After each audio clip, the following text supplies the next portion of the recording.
Hello everyone, welcome to Study Vibe. Study Vibe पे आप सभी का स्वागत है। माई सेल्फ आशुतोष टेलर आप सभी का स्वागत करता हूं। और स्टडी वाइब ऑनलाइन प्लेटफॉर्म है एजुकेशन का, जहां पर आप यूट्यूब के माध्यम से हमसे जुड़ सकते हैं और टेलीग्राम ग्रुप पर हमारी इस लेक्चर की पीडीएफ आपको प्रोवाइड की जाएगी। फेसबुक पेज पर भी हमें शॉर्ट वीडियोस डालते हैं, यूट्यूब पर भी डालते हैं, आप वहां से अवेयर कर सकते हैं। आज का टॉपिक है सिविल सर्विसेज डे।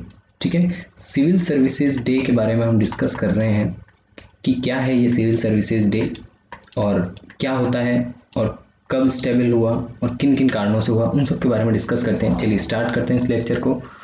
उससे पहले माई सेल्फ आशुतोष टेलर मैंने आपको बता ही दिया है। तो क्या है ये डे, सिविल सर्विसेज डे, इसके बारे में डिस्कस करते हैं। तो 21 अप्रैल को सिविल सर्विसेज डे सेलिब्रेट किया जाता है। तो सिविल सर्विसेज डे सेलिब्रेट करने के पीछे मकसद क्या है कि मकसद ये है कि सिविल सेवाएं जो होती है, सिविल सर्विसेज की जो सेवाएं होती है, उनको उनके प्रयास जो होते हैं, उनके कार्यों को प्रेरित करना। मतलब वो जो भी कार्य करते हैं वो बहुत ही डिफरेंट वर्क होता है और अपने पूरे सिस्टम के साथ जुड़े हुए होते हैं। और ये जो सर्विस है, ये जो सेवाएं हैं, ये आम नागरिक के लिए होती हैं। अपने जीवन को थोड़ा सा कष्टमय बनाकर वे लोग अपनी सेवाएं लोगों के लिए देते हैं। तो वो होता है सिविल सर्विसेज डे। और सिविल सर्विसेज में कई कैटेगरीज में डिवाइड किया गया है कि कौन कौन सी कैटेगरीज में ये सर्विसेज देते हैं। स्टेट गवर्नमेंट होती है तो उसकी भी सिविल सर्विसेज होती हैं, स्टेट सर्विस होती हैं, स्टेट सिविल सर्विसेज तो उनकी भी होती हैं स्टेट सर्विसेज। जैसे राजस्थान में है तो आरपीएससी होती है, आरएस होता है, ठीक है ना, आईएएस होते हैं तो बड़े होते हैं, आरएस स्टेट लेवल के होते हैं, ठीक है ना। राजस्थान के बता रहा हूँ, बाकी अलग अलग एमपी के होंगे, यूपी के यूपी में अलग से होते हैं, ठीक है ना। यहाँ तक ये उद्देश्य होता है कि उनको सिविल सर्विसेज जो है, सिविल के जो सेवकों को प्रोत्साहित करें और उनके कार्यों को प्रेरित करें। कि भाई फर्स्टली यही कहा गया है उनका उद्देश्य कि उनके कार्यों को क्या करें, प्रेरित करें, ठीक है ना। इसका वितरण मतलब क्या होता है, इसमें विवरण इसमें क्या है, विवरण इसमें यह है कि उनके सर्वश्रेष्ठ कार्यों का पुरस्कृत किया जाए। मतलब जो अधिकारी बेस्ट कार्य करता है, जैसे भारतीय, इसमें लिखा हुआ है अखिल भारतीय सेवा एवं अधिकारियों को उनकी श्रेष्ठ सेवाओं के लिए पुरस्कृत करना। मतलब जो भी अच्छा वर्क करता है अपनी पोजीशन में, तो उनको क्या किया जाएगा, उनको इनके साथ में पुरस्कृत किया जाएगा, ऐसा उसमें बोला गया है, ठीक है ना। साथ ही साथ एक चीज ये भी बोली गई कि ये वर्क जो करते हैं ये आम जनता के लिए करते हैं, आम नागरिकों के लिए करते हैं। और मतलब ये बहुत ही टैलेंटेड लोग होते हैं जो इन सर्विसेज पे वर्क करते हैं, ठीक है ना। काफ़ी मेंटली हर चीज़ से उनको सोचना होता है। ये डे कब मनाया जाता है, 21 अप्रैल को मनाया जाता है। उद्देश्य क्या है कि भारतीय प्रशासनिक सेवा, राज्य प्रशासनिक सेवा के सदस्यों द्वारा अपने ही नागरिकों के लिए एक बार पुनः समर्पित होना या फिर से वचनबद्ध रहना, मतलब उनके कार्यों को पूरा करना। और अब जो भी स्टेट गवर्नमेंट जो सर्विसेज लागू करती हैं, उनको इम्प्लीमेंट करने के लिए ये सर्विसेज वाले वर्क वाले जो मेंबर्स होते हैं, ये अपना पूरा योगदान देते हैं। भले वो योजना छोटी से छोटी योजना क्यों नहीं हो, अगर आम नागरिक तक पहुंचाने के लिए ये लोग कथक प्रयास करते हैं ताकि लोगों को उनके फायदा मिल सके। तो सिविल सर्विसेज के बारे में यह डिस्कशन दिखाया गया है, ठीक है ना। उद्देश्य क्या है, लोगों तक, आम जन तक उनका सहयोग करना और सरकार की उन नीतियों को लागू करवाना, ठीक है ना। और ग्राउंड लेवल पर जाकर उनका देख रेख करना कि कौन सा वर्क प्रॉपर वे में हो रहा है, नहीं हो रहा है, ये इन सब की जिम्मेदारी होती है, ठीक है ना।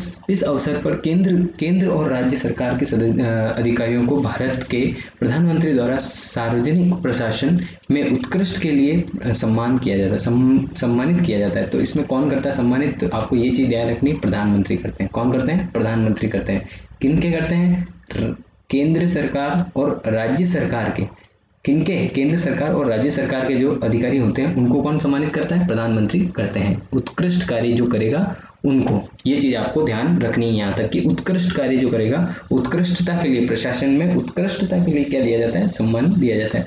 तो सिविल सर्विसेज को अपन क्या बोलते हैं, सिविल सर्विसेज डे बोलते हैं। यहाँ पर सिविल सेवा दिवस या लोक सेवा दिवस कहा जाता है, ठीक है ना। लोगों के लिए है तो लोक सेवा, ठीक है ना, आम नागरिक के लिए है तो लोक सेवा। भारत प्रशासनिक सेवा तथा राज्य प्रशासनिक सेवा सहित में सभी सिविल सेवाओं की उत्कृष्टता के लिए दिया जाता है। ये आपको मैंने बता ही दिया। इसके साथ में अधिकारियों को क्या दिया जाता है, सर्वश्रेष्ठ सेवा के लिए पुरस्कृत किया जाता है, नागरिकों को उत्तम सेवाएं प्रदान करने के लिए, ठीक है ना।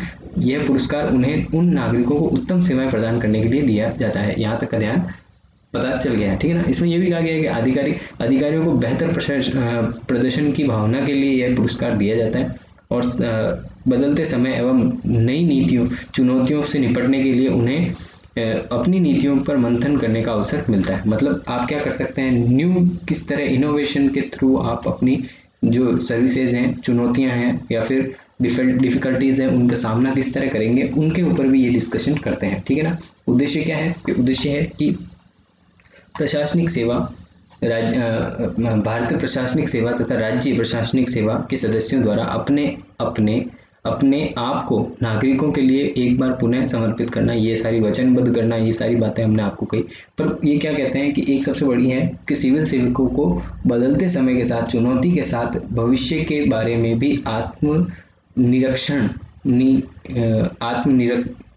निरीक्षण एवं सोचने का अवसर प्रदान करता है। मतलब ये लोग जो होते हैं वो फ्यूचर के लिए भी सोचते हैं। मतलब कोई भी क्विक डिसीजन लेना होता है तो इन लोगों का पोटेंशियल और इन लोगों का मेंटेलिटी बहुत ही इस तरह से डेवलप की जाती है कि वे क्विक डिसीजन लेने में बहुत ही तत्पर रहते हैं। और हमारे इस अवसर पर केंद्रीय और राज्य सरकारों के सभी अधिकारियों को प्रधानमंत्री द्वारा उत्कृष्ट सम्मान दिया जाता है। और ये लोग क्या होते हैं कि हाजिर जवाब होते हैं। आप क्वेश्चन करेंगे, इनका मेंस, इंटरव्यू, इन सर्विसेज के लिए 3 पड़ाव होते हैं। पहला होता है प्रीलिम्स, और फिर होता है मेंस, और फिर होता है इंटरव्यू।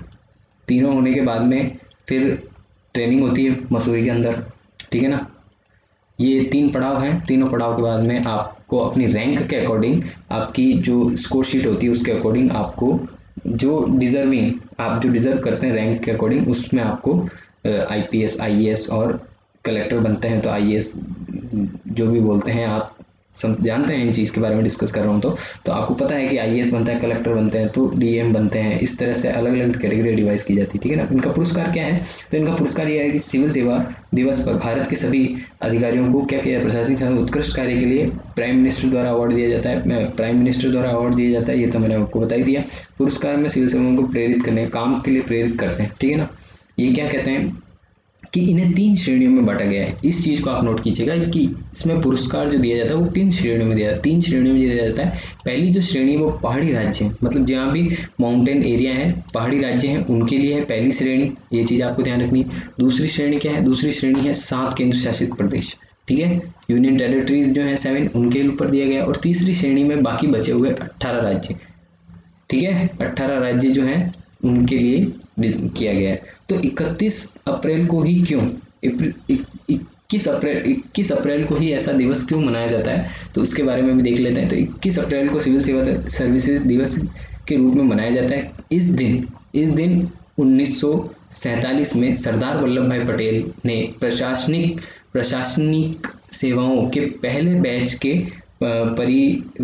पर्यवेक्षकों को संबोधित किया था। हालांकि 2006 के अंदर पहली बार इस दिवस को मनाया गया। मतलब फर्स्ट टाइम जब सिविल सर्विसेज डे, मतलब भारत स्वतंत्र होने के बाद में जब पहली बार सिविल सेवाओं के जो पर्यवेक्षक थे, जो भी रिक्रूटमेंट थे या फिर जो भी क्रेडिट थे या फिर जो भी अपॉइंटमेंट किए हुए थे, एस्पिरेट्स थे जिन्होंने क्रैक कर लिया था एग्जाम, उन लोगों को फर्स्ट टाइमली संबोधित जो किया था सरदार वल्लभ भाई पटेल ने किया था। तो सरदार वल्लभ भाई जो पटेल थे लौह पुरुष थे, ठीक है ना, गृह मंत्री भी रह चुके हैं हमारे भारत के, तो बहुत ही लीडर नेता थे। तो उन्होंने संबोधित किया था उस समय। तो उस समय को मेमोरीज को बनाए हुए रखने के लिए ऐसा 21 अप्रैल को मनाया जाता है। पर 2006 में पहली बार इस दिवस को मनाया गया था, ठीक है ना। महत्व क्या है, तो महत्व ये है, सरदार वल्लभ भाई पटेल के अनुसार सिविल सेवक जो है भारत के अर्थव्यवस्था की रीढ़ की हड्डी, क्या है, अर्थव्यवस्था के रीढ़ की हड्डी है। वेरी गुड थिंग कि बिल्कुल किसी भी प्रोसेस को इम्प्लीमेंट करने के लिए इन लोगों का बहुत महत्व रहता है। और अंग्रेजों ने हमें काफ़ी कुछ गलत चीज़ें दी, काफ़ी कुछ बुरा किया, पर एक चीज़ है, ये बहुत ही अच्छी व्यवस्था दे के गए हमें। और सबसे ओल्डेस्ट एग्ज़ाम है हमारे इंडिया का, और सबसे पुराना एग्ज़ाम है, और सबसे ओल्डेस्ट और सबसे टफेस्ट कह सकते हैं। पढ़ने वाले के लिए कोई भी चीज़ टफ नहीं होती, मैं ये कहना चाहूँगा, पर है थोड़ा सा आपको अपने अंदर से सोचना पड़ता है इस एग्ज़ाम को देने के हुए। तो ये चीज़ें हैं, और इन्हीं के साथ में वह लोग प्रशासन के ठीक है, रुचि प्रदान जिम्मेदारी, ठीक है, यहाँ तक की बात आपको समझ में आई होगी। आई होप मैंने जो भी लेक्चर दिया आपको समझ में आया होगा। तो thank you so much for watching this. Stay tune, safe रहें, सुरक्षित रहें, कोरोना वायरस से लड़ने में सहयोग करें और मास्क पहनें। सरदार पटेल के बारे में मैं 2 शब्द कहना चाहता था, पर नेक्स्ट लेक्चर में आपसे जरूर डिस्कस करूंगा। Thank you so much for watching this. Stay tune.